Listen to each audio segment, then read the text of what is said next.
Have you ever wished you had someone that actually walked you through step by step on what a plant deficiency or plant toxicity looks like as it appears in the plant? Well, in this video, we're not going to get into it. But the video that's linked to this one will actually take you to the correct video. The reason why I have to do this is because those videos get age restricted and get buried. And I know that if I create a video that is monetizable, I've noticed that it can get out to tens of thousands of people versus getting out to 100 or 200 people. I'll be releasing this exact same video with just a new title, redirecting you to the actual plant toxicity or plant deficiency video. I'll be covering magnesium, calcium, phosphorus, nitrogen, molds, providing comparison videos, and like I said, I'll be providing in such great detail that by the end of all of this series of videos, after you finish watching them, when you go into your grow room, you'll actually be able to hear your plants as they speak to you. Please remember to like, share, and subscribe,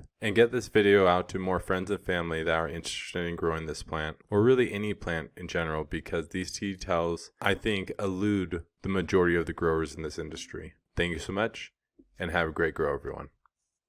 It aids in the photosynthesis and food formation, helps convert sugars into starches, and stores in the root system for long-term use. And just remember the point about how potassium stores its energy in the roots, because that's also going to show up as a plant deficiency or toxicity.